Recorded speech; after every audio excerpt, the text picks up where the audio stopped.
আজ হলো 31 ডিসেম্বর আর আজকে ব্লগটা আমি বিকেল থেকে স্টার্ট করছি। প্রতিদিনকার মতো আজকেও আগুন তাপানো হয়েছে, তারপর সন্ধ্যার দিকে একটু গিয়েছিলাম বাজার, কিছু কেনাকাটা রয়েছে। অন্য দিনের তুলনায় কিন্তু আজকে ঠান্ডাটা একদমই কম পড়েছে। তো ফার্স্টে চলে গেলাম একটা গিফটের দোকানে, একটা গিফট কেনার ছিল, আরো টুকটাক কেনাকাটা করেছি যেটার ক্লিপ নেওয়া হয়নি। নিউ ইয়ারে কিন্তু কম বেশি সবাই পিকনিক করে, বাট আমার বাড়িতে তেমন পিকনিকও হয় না, আর আমার তেমন ফ্রেন্ড সার্কেলও নেই যে আমি যাদের সাথে পিকনিক করবো। অ্যান্ড টু বি অনেস্ট আমাদের বাড়িতে খুব একটা এগুলো পছন্দ করে না।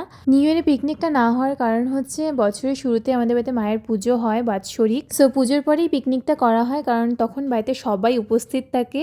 আজকে একটা প্রেসার নেলসও নিয়ে এসেছি নিউ ইয়ারের আউটফিটের সাথে ম্যাচ করে। তো চলো এবার দেখে আমি কি কি টুকটাক জিনিস কিনেছি নিউ ইয়ারের জন্য। আহামরি কিছুই কিনিনি, এই দুটো ক্লেচার আমার পছন্দ হয়েছে তাই নিয়ে নিয়েছি। সেম আর একটা ক্লেচার নিয়েছি যেটা গিফট ব্যাগের সাথে এমনকি লাগিয়ে দিলাম। দেন আমার একটা আইডিয়া মাথায় আসে, 2025-এ যে ভুলগুলো আমি করেছি সেটা যদি এই বছর না হয়, তাই সেটার জন্য একটা ডু অ্যান্ড ডোন্টসের লিস্ট বানালাম। অ্যান্ড ইয়েস, আমি কিন্তু 2026-এর ভিশন বোর্ডও বানিয়েছি, যেটা আমি প্রিন্ট আউট করতে লিটারালি ভুলে গেছি আজকে। আই রিয়েলি ডোন্ট নো এই জিনিসটা আমার জন্য কাজ করবে কিনা, বাট আমি ফুলফিল করার 100% ট্রাই করবো। And yeah, that's it for today. এভাবেই কেটে গেল 2025-এর শেষ দিনটা।